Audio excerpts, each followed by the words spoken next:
Bạn đang tìm kiếm cho mình những mẩu chuyện cười ngắn, chuyện vui, chuyện hài, để xem. Hôm nay, Quang Trung kể chuyện sẽ mang đến bạn 15 mẩu chuyện hài hước khiến bạn cười mãi không thôi. Hãy tham khảo nhé. Tổng hợp những mẩu chuyện cười ngắn hài hước, chuyện tình hài hước. Chuyện cười 1, bò và gà Tây. Một con gà Tây tán gẫu với con bò, mình cực kỳ yêu thích leo lên ngọn của cái cây kia, nhưng lại không có đủ sức, gà Tây thở dài. Con bò góp ý, vậy bạn thử ăn chất thải của mình coi sao. Chúng chứa rất nhiều dưỡng chất đấy. Gà Tây gặm một miếng phân bò và đúng thật là nó cung cấp cho chú nhiều dưỡng chất đủ để leo lên nhánh thấp nhất của cái cây đấy. Ngày tiếp theo, sau khi thưởng thức thêm phân bò, gà Tây leo lên được nhánh thứ hai. Cuối cùng sau 4 đêm leo trèo, gà Tây đã chễm chệ ngồi trên ngọn cây cao nhất. Tuy nhiên chưa tận hưởng được niềm vui chiến thắng bao lâu, gà Tây đã bị bắn chết bởi người nông dân khi ông phát hiện ra nó lấp ló ở ngọn cây. Chuyện cười 2, ông nội và cháu. Ông nội và người cháu đích tôn 3 tuổi đang ngồi chơi trò bán hàng. Cháu, đây tôi đưa bác 5.000 đồng, nhưng với một điều kiện. Ông, điều kiện gì cũng được. Cháu, Phật không? Ông, thật, bác cứ nói đi. Cháu, bác phải về dạy lại con bác đi nhé, con bác hay đánh tôi lắm đấy. Chuyện cười 3, con gà trống. Một nông dân mua được một chú gà trống rất hăng. Gà ta đạp hết gà mái rồi tới vịt mái khiến chúng đẻ liên tục, nông dân nọ rất hả hê. Một bữa, ông ta đi làm đồng về thấy gà trống đang nằm trên bãi cỏ sau nhà, bên trên là mấy con quạ đang chờ ăn xác. Người nông dân thương xót than thở. Ôi chú gà tội nghiệp, sao mày vội bỏ tao mà đi sớm vậy? Gà trống mở hé mắt nói. Lại bố đi chỗ khác dùm con kẻo lũ quạ máy bay hết mất bây giờ.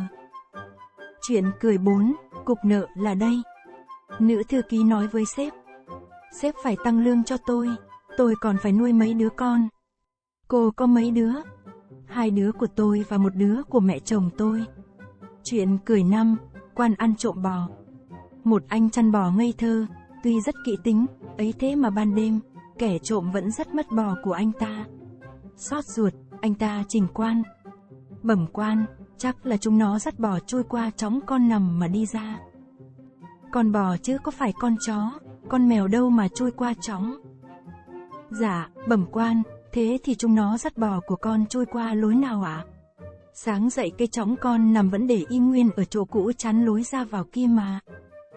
Đồ ngốc, mày ngủ say, chúng nó khiêng chóng mày nằm ra một bên, dắt bò ra rồi lại khiêng về chỗ cũ. Chàng trai nghe thế liền lộ vẻ kinh khiếp, lắp bắp hỏi. Trời ơi, quan cũng có mặt ở đó sao? Chẳng lẽ... Chuyện cười 6, bánh tao đâu? Ông thầy đồ nọ vốn tính tham ăn, bữa ấy có người mời đi ăn cỗ, thầy mới cho một cậu học trò nhỏ theo hầu. Đến kênh, thầy ngồi vào mâm cỗ, bảo học trò đứng bên cạnh. Trông thấy trong mâm cỗ còn nhiều bánh trái, bụng no nhưng thầy lại mong muốn bỏ túi mấy chiếc. Lo lắng mọi người xung quanh nhìn thấy thì mất thể diện, thầy mới cầm bánh thản nhiên đưa cho học trò, bảo. Này, con cầm lấy. Vừa đưa, thầy vừa nháy ra hiệu bảo cất đưa về cho thầy. Cậu học trò không hiểu được cái nháy mắt thâm thúy của thầy, tưởng thầy cho thật, liền bóc ngay ra ăn. Thầy nhìn thấy, giận lắm, nhưng giữa đông đủ người khác, không dám mắng. Đến lúc ra về, thầy còn tiếc mấy cái bánh, mong muốn kiếm cớ để trả thù học trò. Khi hai thầy trò vừa mới cùng đi ngang nhau, thầy bèn phản ứng mắng học trò. Mày đồng vai phải lứa với tao hay sao mà dám đi ngang hàng?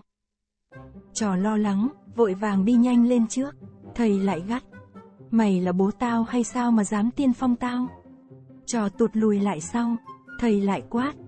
Tao có phải là thằng tù đâu mà mày phải đi sau áp giải? Trò ngơ ngác quay lại thưa. Bẩm, con đi thế nào thầy cũng mắng, vậy xin thầy bảo cho con nên thế nào cho phải ạ? Thầy chẳng ngần ngại gì nữa, hầm bảo. Thế bánh tao đâu? Chuyện cười 7, tỉnh táo.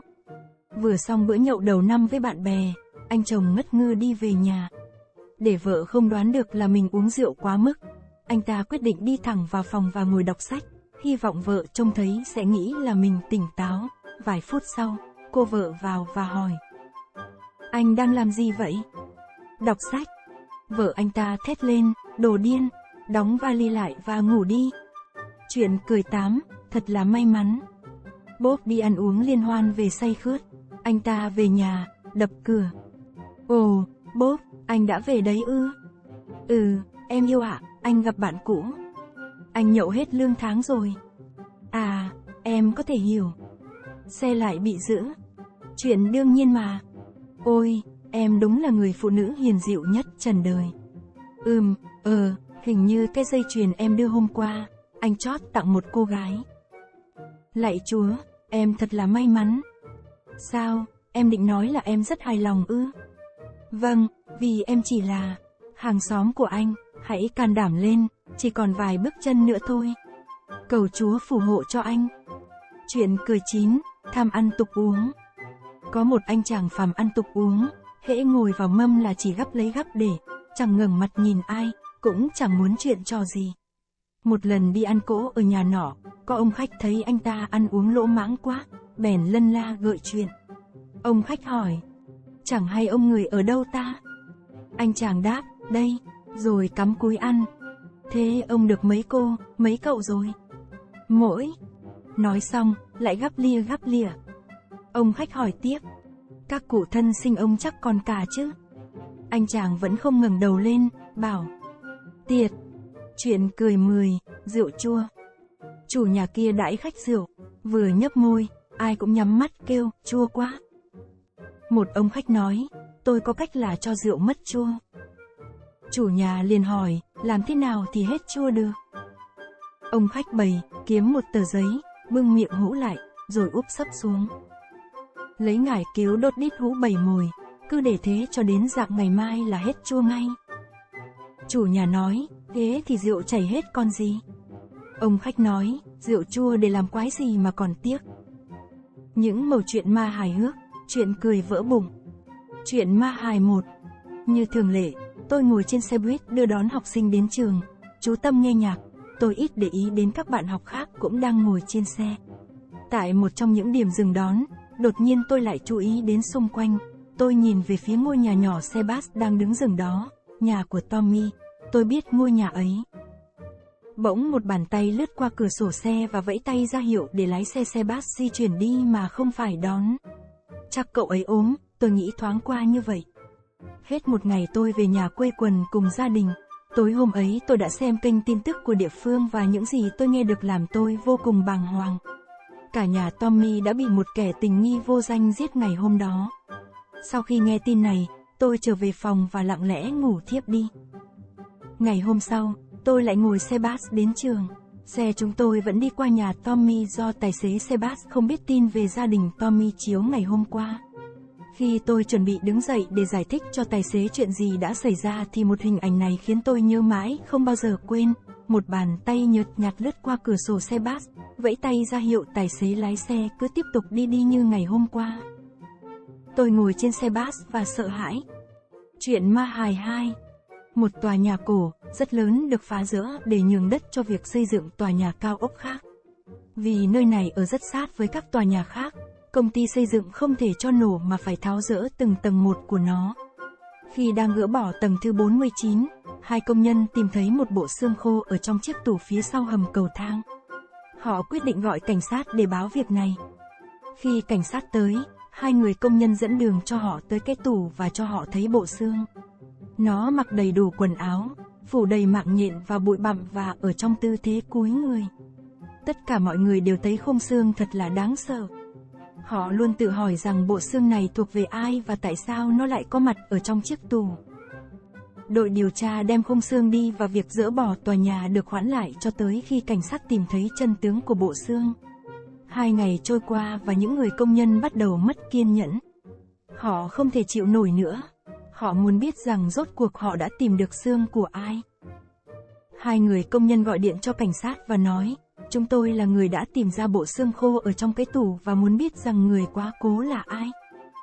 Viên cảnh sát đáp, thực ra thì bộ xương thuộc về một người khá là quan trọng đấy.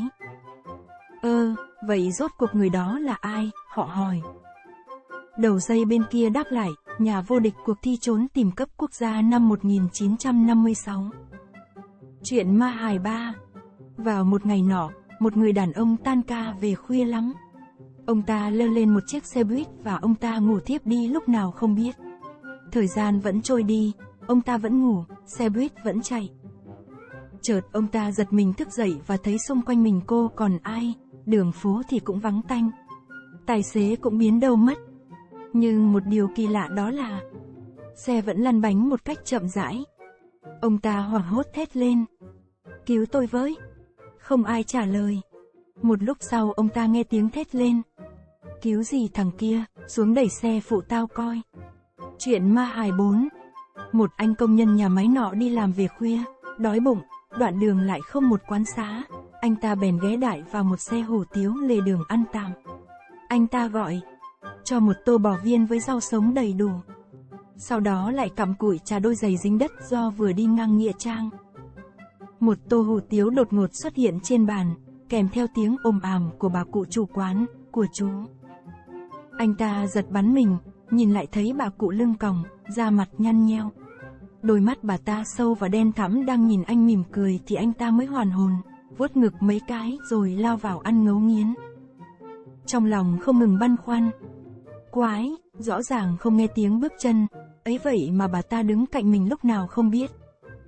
Tô mì anh ăn rõ ràng múc từ nồi nước lèo bốc khói nghi ngút. Nhưng khi anh ta nhai lại có cảm giác tuy nó rất ngon nhưng như để nguội từ tầm 2-3 tuần rồi. Hôm sau, khi tan ca về, anh ta lại thèm ăn nên vỗ vai người đồng nghiệp rủ rê: "Ê, đi ăn hủ tiếu gõ không? Tao mới phát hiện chỗ này ăn cũng được lắm." "Chỗ nào?"